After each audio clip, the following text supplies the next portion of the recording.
నమస్తే studios news కి స్వాగతం। వార్తల్లో ముందుగా ముఖ్యాంశాలు।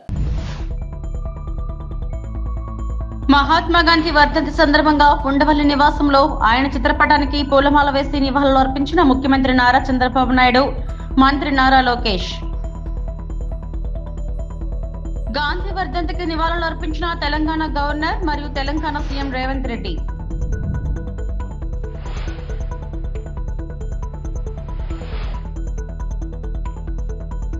ఏపీలో వాట్సాప్ గవర్నెన్స్ ప్రారంభించిన మంత్రి నారా లోకేష్।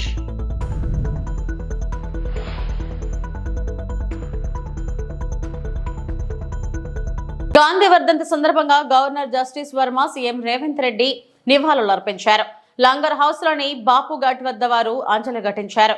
దేశ స్వాతంత్ర్యం కోసం గాంధీ చేసిన సేవలను వారు గుర్తు చేశారు।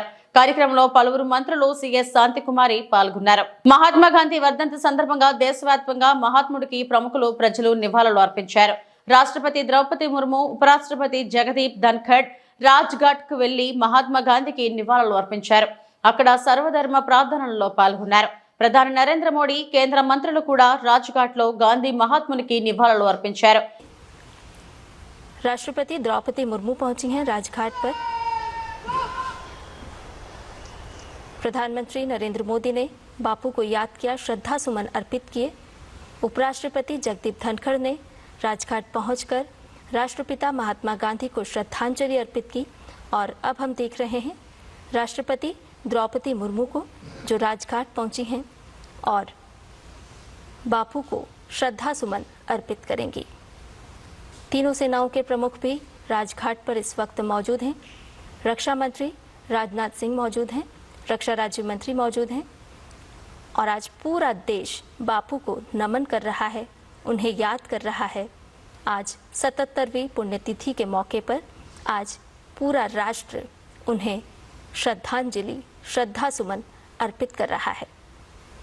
राष्ट्रपति द्रौपदी मुर्मू पहुंची हैं राजघाट पर।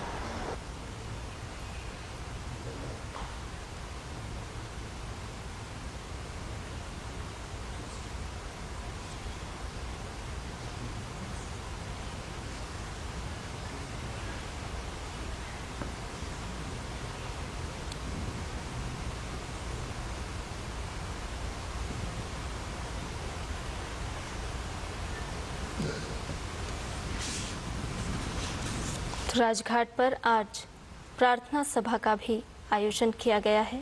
बापू को आज पूरा राष्ट्र याद कर रहा है। గాంధీ వర్ధంతి సందర్భంగా governor justice Varma, CM Revanth Reddy నివాళులు అర్పించారు। లంగర్ హౌస్ లోని బాపు ఘాట్ వద్ద వారు అంజలి ఘటించారు। దేశ స్వాతంత్ర్యం కోసం గాంధీ చేసిన సేవలను వారు గుర్తు చేశారు। కార్యక్రమంలో పలువురు మంత్రులు, సీఎస్ శాంతికుమారి పాల్గొన్నారు।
మహాత్మా గాంధీ వర్ధంతి సందర్భంగా ఉండవల్లి నివాసంలో ఆయన చిత్రపటానికి పూలమాల వేసి నివాళులు అర్పించిన ముఖ్యమంత్రి నారా చంద్రబాబు నాయుడు, మంత్రి నారా లోకేష్.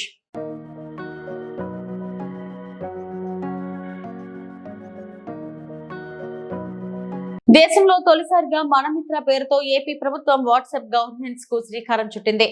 ఈ సేవలను ఉండవల్లిలోని నివాసంలో మంత్రి నారా లోకేష్ ప్రారంభించారు. దీనికోసం అధికారిక వాట్సాప్ నెంబర్ 9552300009 ను రాష్ట్ర ప్రభుత్వం కేటాయించింది. ఆ అకౌంట్ కు వెరిఫైడ్ ట్యాగ్ ఉంది. పౌర సేవలు అందించడంలో పాటు ప్రజల నుంచి వినతులు స్వీకరించేందుకు, వారికి అవసరమైన సమాచారాన్ని చేరవేసేందుకు వీలుగా వాట్సాప్ గవర్నెన్స్ ను ప్రభుత్వం తీసుకువచ్చింది. తొలి దశలో మొత్తం 161 రకాల పౌర సేవలను ప్రభుత్వం అందించనుంది. రెండవ విడతలో మరిన్ని సేవలను అందుబాటులోకి తీసుకురానుంది. తొలి విడతలో దేవాదాయ, ఇంధన, ఏపీఎస్, ఆర్టీసీ, రెవెన్యూ, మున్సిపల్ తదితర శాఖల్లో ఈ సేవలు మొదలవుతాయి. మీ అందరు తెలిసిందే, యువగలం పాదయాత్ర చేశాను. 3132 కిలోమీటర్లు నేను నడిచాను. ఈ ఆలోచన నాకు యువగలం పాదయాత్ర నుంచి మొదలైంది. మీరు ఒక్కసారి కానీ మా స్పీచ్లు కూడా మీరు చూస్తుంటే, నా స్పీచ్ చూస్తుంటే నేను పదే పదే చెప్పేవాడిని. ఒక బటన్ నొక్కితే భోజనం వస్తుంది, ఒక బటన్ నొక్కితే సినిమా చూస్తున్నాం, ఒక బటన్ నొక్కితే ట్యాక్సీ వస్తుంది, కానీ ఒక బటన్ నొక్కితే ఎందుకు ప్రభుత్వం మీ దగ్గరికి రావట్లేదు, ఆ ఛాలెంజ్ నేను స్వీకరిస్తున్నానని ఆనాడు చెప్పా. అందుకే ఈరోజు మన మిత్ర, ప్రజల చేతిలోనే ప్రభుత్వం, ప్రజల చేతిలో పాలన, మాది ప్రజాప్రభుత్వం, ఈ నినాదంతో ఈరోజు ఇది మేము ప్రారంభించడం జరుగుతుంది. యువగలం పాదయాత్రలో అడుగడుగున ప్రజలు ఎదుర్కొంటున్న సమస్యలు నేరుగా తెలుసుకునే నాకు అవకాశం కలిగింది. పొద్దున నేను బస్ దిగి పాదయాత్ర ప్రారంభించిన దగ్గర నుంచి మళ్ళీ తిరిగి బస్ ఎక్కే వరకు ప్రజలతో ఉన్న, కార్యకర్తలతో ఉన్న, నాయకులతో ఉన్న, ఊరు నుంచి ఊరు నేను నడిచేటప్పుడు కూడా అక్కడ ప్రజలతో మాట్లాడేవాడిని, లేదంటే కార్యకర్తలతో మాట్లాడేవాడిని, నాయకులతో మాట్లాడేవాడిని, వాళ్ళ సమస్యలు నేను తెలుసుకునేవాడిని. అది జరిగినప్పుడు నేను రైతుల్ని కలిసా, మహిళల్ని, విద్యార్థుల్ని, కుల వృత్తుల వాళ్ళని కూడా కలుస్తాం జరిగింది. వాళ్ళందరినీ కలిసినప్పుడు వాళ్ళు ఒకటే అడిగారు, పద్దాక మమ్మల్ని మా కాస్ట్ సర్టిఫికేట్ ఉందంటే ప్రతి ఇన్ని నెలలకు ఒకసారి మిమ్మల్ని ఎందుకు తీసుకోవాలి, ఇన్కమ్ సర్టిఫికేట్ ఉంది మళ్ళీ మేము అధికారుల దగ్గరికి ఎందుకు వెళ్ళాలి, పవర్ బిల్ చెల్లించాలంటే ఎందుకు సీమ్లెస్గా మేము చెల్లించలేకపోతున్నాం, లేదంటే ఆర్టీసీ టికెట్ తీసుకోవాలన్నా మేము బస్సు ఎక్కిన తర్వాత ఎందుకు తీసుకోవాలి, ముందరే మేము ప్లాన్ చేసి ఎందుకు తీసుకోకూడదని పదే పదే నన్ను అడగటం జరిగింది. ఇంతేకాకుండా మీరు చూస్తే గత 5 సంవత్సరాల పరిపాలనలో నేను అనేక సందర్భాల్లో సర్టిఫికెట్ రానికుండా చేసిన పరిస్థితులు చూసాం. అంటే అది చూసిన తర్వాత ఎందుకు అట్లా ఉండాలి. మీరు చూస్తే దుగ్గిరాల నియోజకవర్గంలో ఒక ఎంపీటీసీ గారు పోటీ చేస్తుంటే, దుగ్గిరాల మండలంలో ఎంపీటీసీ గారు పోటీ చేస్తుంటే సర్టిఫికెట్ ఆనాడు ఇవ్వలేదు, కావాలని బీసీ సర్టిఫికెట్ ఇవ్వలేదు. సో ఆ రోజు నాకు అర్థమైంది, సిస్టంలో ఒక లోపం ఉంది, ఇది కరెక్ట్ చేయాలి, ఎవరు ఇట్లా సర్టిఫికెట్ కోసం ఎవరు ఇబ్బంది పడకూడదు అనే ఆలోచనతో మొదలైంది. ఇది మీరు ఒక్కసారి చూస్తే 36 డిపార్ట్మెంట్లని ఇంటిగ్రేట్ చేయాలి. సో ఇది చాలా చాలా కాంప్లెక్స్ ప్రాజెక్ట్. మొదటి విడతలో 161 సర్వీసెస్ లాంచ్ చేస్తున్నాం. మా టీం చెప్పొద్దన్నారు, బట్ నేను చెప్తున్నాను, ఈరోజు రెండో విడతలో 360 సర్వీసెస్ మేము లాంచ్ చేస్తాము. There is no debate, no discussion, we will launch. So ప్రజలకి ప్రభుత్వం మధ్యన ఇదొక ప్లాట్ఫామ్గా ఏర్పాటు చేసి రియల్ టైం సర్టిఫికెట్స్ వాళ్ళకి డెలివర్ చేసే బాధ్యత మన ప్రజాప్రభుత్వం తీసుకుంటుంది. దాంట్లో భాగంగా మీరు చూస్తే నేను కూడా మా టీంని పదే పదే అడిగింది, ఇక్కడ సర్టిఫికెట్స్ కూడా మేము ఇష్యూ చేసినప్పుడు దానిపైన స్పెసిఫిక్ క్యూఆర్ కోడ్ ఉంటుంది. ఎందుకంటే మీరు ఆథెంటిసిటీ గురించి మీరు అడుగుతారు నాకు తెలుసు, అందుకే ముందలే ప్రియం చేస్తున్నా. క్యూఆర్ కోడ్ అనేది ప్రతి సర్టిఫికెట్ పైన ఉంటుంది. ఆ క్యూఆర్ కోడ్ స్కాన్ చేస్తే ఏపీ గవర్నమెంట్ వెబ్సైట్కి లింక్ వెళ్తుంది. ఆ ఏపీ గవర్నమెంట్ వెబ్సైట్ పైన క్లియర్గా సర్టిఫికెట్ పైన ఉండాల్సిన పేరేంటి, వివరాలు ఏంటి వెబ్సైట్ పైన కనపడుతుంది. సో ఎవరు ఫేక్ సర్టిఫికెట్లు జనరేట్ చేసేదానికి అవకాశం ఉండదు. అది బ్లాక్ చైన్ పైన కూడా తీసుకురావాలని మేము నిర్ణయం తీసుకున్నాం. అది కూడా త్వరలో రిలీజ్ చేస్తాం. సో ఇప్పుడు మీరు చూస్తే ఈ సర్వీసెస్ అన్నీ, ఒక పక్కన రెవెన్యూ సర్వీసెస్, రెండో పక్కన మున్సిపల్ సర్వీసెస్, మూడోది ఎండోమెంట్. అంటే దేవాలయాల్లో కూడా టీటీడీ మినహా అన్ని దేవాలయాలు వచ్చినాయి. 2వ విడతలో టీటీడీ కూడా ఈ సర్వీసెస్లోకి వస్తుంది. దేవుడు ఆశీస్సులు ఉంటే ఈ సర్వీసుల్లోకి వస్తుంది. అంతేకాకుండా ఇప్పుడు సెలెక్షన్ నంబర్కి వెళ్ళి సెలెక్షన్ ఉంటుంది, మీరు సెలెక్ట్ చేయాలి. నెక్స్ట్ ఫేజ్లో ఏఐ బాట్ మేము అమలు చేస్తాం. సింపుల్గా మీరు వెళ్ళి నాకు బస్ టికెట్ ఈ ఊరు నుంచి ఈ ఊరికి రావాలంటే సింపుల్గా డన్, ఇది ప్రైస్, మీరు డబ్బులు కట్టండి bus ticket will be issued. అట్లా ఏఐ బాట్ పెట్టాలని మేము నిర్ణయం తీసుకున్నాం. 2వ విడతలో చేద్దాం అనుకున్నాం. అంతేకాకుండా వాయిస్ కూడా, అంటే ఇంగ్లీషే కాకుండా తెలుగు భాషలో కూడా డైరెక్ట్గా చెప్తే సిస్టమ్ రెస్పాండ్ అయ్యే విధంగా చేయాలని మేము నిర్ణయం తీసుకున్నాం. ముఖ్యమంత్రి నారా చంద్రబాబు నాయుడు సొంత నియోజకవర్గమైన కుప్పంలో అభివృద్ధి పనులను ఏకవంతం చేస్తున్న అధికారులు, కుప్పం పట్టణంలో రోడ్డు విస్తరణ పనులకు ప్రణాళికలు సిద్ధం చేస్తున్న అధికారులు, దుకాణదారుల అభిప్రాయాలను అడిగి తెలుసుకున్న అధికారులు, రోడ్డు విస్తరణ పనులకు ప్రజలందరూ సహకరించాలని కడపిడి వికాస్ మర్మత్ కుప్పం నియోజకవర్గ అభివృద్ధికి ముఖ్యమంత్రి చంద్రబాబు ప్రత్యేక చొరవ తీసుకుంటున్నారు. ఈ కార్యక్రమంలో కడపిడి వికాస్ మర్మత్ RDO Srinivasaraju, municipal commissioner Srinivasarao తదితరులు. ఇది మాత్రమే ఒక వన్ వే సిస్టమ్ కాదు. జస్ట్ ఒక జేసీబీ తీసుకువచ్చి మొత్తం తీసేసాం అది పాయింట్ కాదు. ఫస్ట్ అందరికీ న్యాయం ఉండాలి, అందరికీ proper compensation, proper alternate place చూపించిన తర్వాత 1 మంత్లీ ప్రాసెస్ పూర్తి చేసిన తర్వాత అరౌండ్ మార్చ్ మంత్లో will start the widening process. And మన గోల్ అంటే ఏప్రిల్ ఎండ్ కల్లా లేకపోతే లేటెస్ట్ మే ఎండ్ కల్లా ఈ వైడనింగ్ ప్రాసెస్ అంటే పూర్తి చేయడానికి ప్లాన్ చేస్తున్నాము. నేను అది చేసేస్తాము, ఈ అందరికీ ఒక మాట ఇస్తున్నాం. ఇదే కాకుండా మీ అందరికీ తెలుసు జంక్షన్ ఇంప్రూవ్మెంట్స్, బోత్ పార్క్స్, ఈ డీకేపల్లి పార్క్ అండ్ ఈ bus stand park, both park planning కూడా స్టార్ట్ అయింది. ఇన్ నెక్స్ట్ 6 months మీ అందరూ అంటే చాలా చేంజెస్ చూస్తారు మున్సిపాలిటీలో. అండ్ వేస్ట్ ట్రీట్మెంట్ కూడా ప్లాన్ స్టార్ట్ చేయడం జరిగింది. సో మున్సిపాలిటీ బేసిక్లీ నెక్స్ట్ 6 monthsలో దాదాపు 20 to 30% చేంజెస్ తీసుకువస్తాము గ్రేడ్ లెవెల్లో. అండ్ నెక్స్ట్ 1 yearలో 100% చేంజెస్ తీసుకువస్తాము. అది మన final target. And all this we are doing with the guidance of Honorable CM sir and with support of MLC garu, Suresh garu, Manratnam garu, and definitely continuous guidance of Collector sir. So idi ante just మీ అందరికీ తెలియజేస్తున్నాను. So ప్రజలు కూడా request చేస్తున్నాను, support చేయాలి, ఎందుకంటే అది మీకోసం ఉంది. మనకి ఒక కుప్పంకి మంచి పేరు వస్తుంది, టూరిజం కూడా స్టార్ట్ చేస్తున్నాం. సో మోడల్ టౌన్ అలాగే డిక్లేర్ చేయాలి అంటే మీ అందరూ. పశ్చిమ గోదావరి జిల్లా పెనుగొండలో రేపు సీఎం చంద్రబాబు నాయుడు పర్యటన. వాసవిమాత ఆత్మార్పణ దినోత్సవ కార్యక్రమంలో పాల్గొననున్న చంద్రబాబు ప్రభుత్వ లాంఛనాలతో అధికారికంగా పట్టు వస్త్రాలు సమర్పించనున్నారు. సీఎం పర్యటనతో అధికారులు అప్రమత్తమయ్యారు. భారీ బందోబస్తు ఏర్పాటు. హెలిప్యాడ్ వద్ద హెలికాప్టర్తో ట్రయల్ రన్ నిర్వహించిన అధికారులు. జిల్లా కలెక్టర్ చదలవాడ నాగరాణి, స్థానిక ఎమ్మెల్యే మాజీ మంత్రి పీతాని ఎప్పటికప్పుడు అధికారులతో పర్యవేక్షిస్తున్నారు. Dog squad, bomb squad, intelligence, revenue, police అధికారులు పర్యటన ప్రాంతాన్ని జల్లెడ పడుతున్నాయి.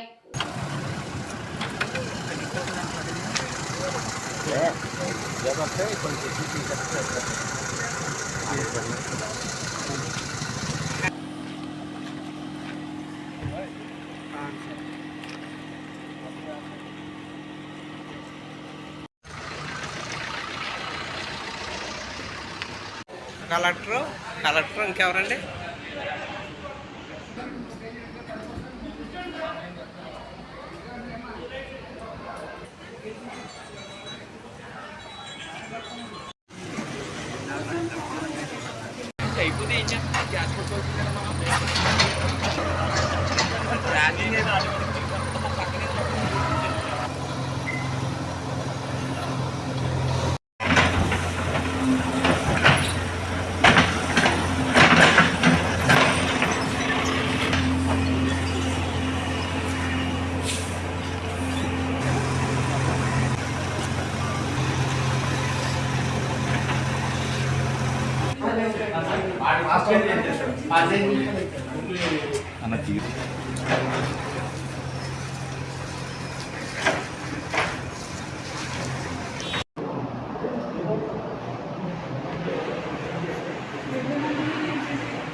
సరే అందరితో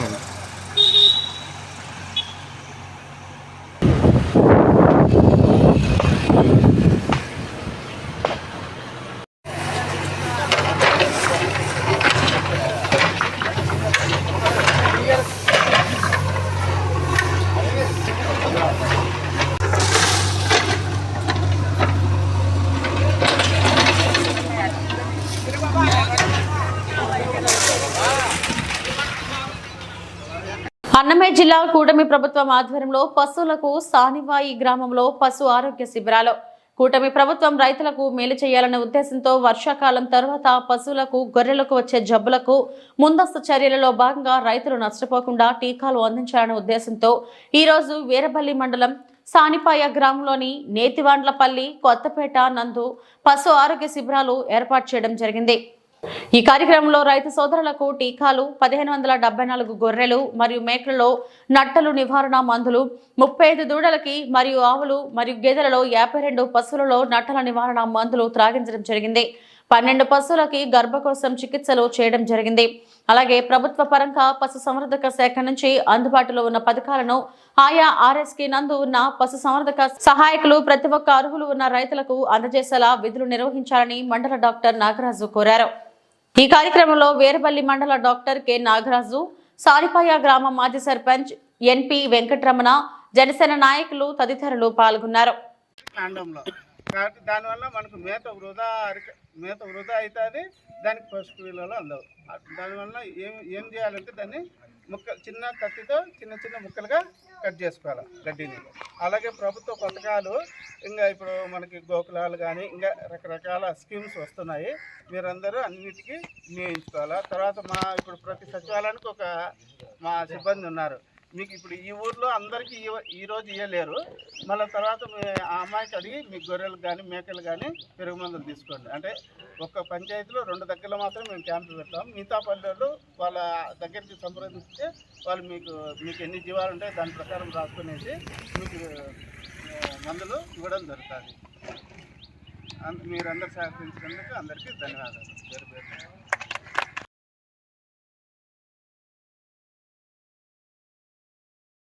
అనకాపల్లి జిల్లా కసింకోటలో సంచలనం కలిగించిన వివాహిత ఆత్మహత్య కేసులో 4 నిందితులను అరెస్టు చేసి రిమాండ్కు తరలించామని అనకాపల్లి డీఎస్పీ శ్రావణి తెలిపారు. అనకాపల్లి జిల్లా కసింకోట పోలీస్ స్టేషన్లో వివాహిత ఆత్మహత్యపై డీఎస్పీ శ్రావణి మీడియా సమావేశంలో మాట్లాడుతూ ఈ కేసులో భర్త, అత్తమామ, ఆడపడుచులను అరెస్టు చేసి రిమాండ్కు తరలించడం జరిగిందని డీఎస్పీ శ్రావణి తెలిపారు.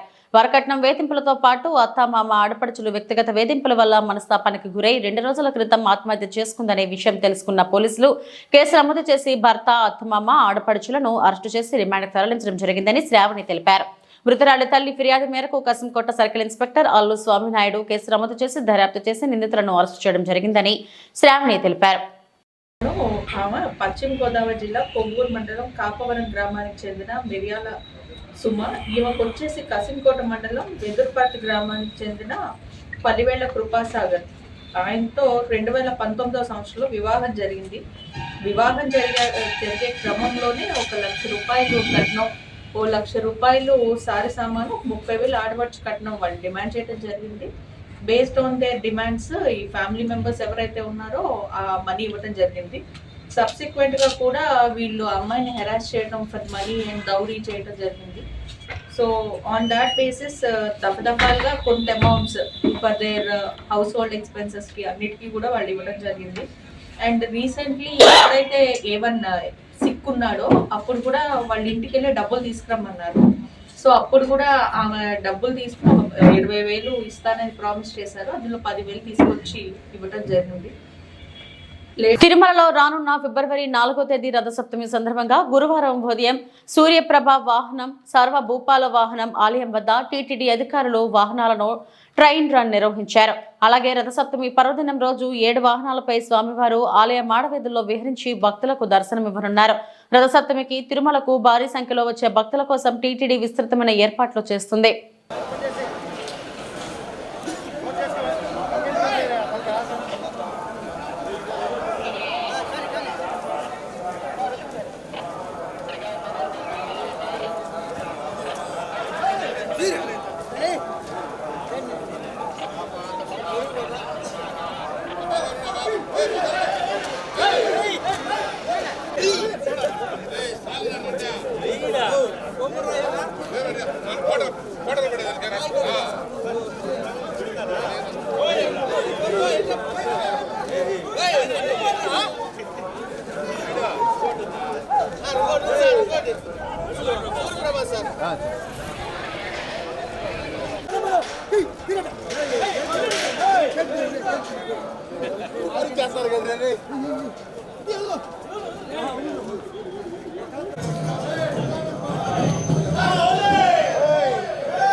అట్టైనా పో ఊరికే మా ఆయనకి చెప్పింది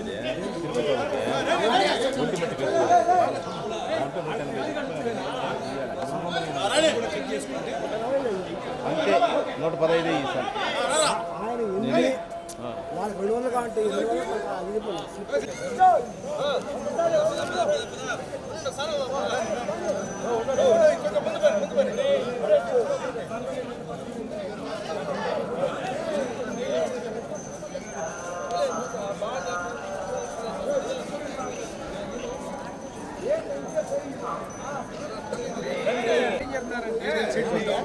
బాలాజీ రెడ్డి ఫోన్ చేయండి ఈ మురళి ఫోన్ తీలా బాలాజీ రెడ్డి ఫోన్ చేస్తే ఏమైనా అవసరం అంటే మేము ఫోన్ చేస్తున్నాం అది క్లారిటీ చెప్పేయండి అడిగిన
ఇవి ఇప్పటివరకు నా బులెటిన్ అప్డేట్స్. నమస్తే.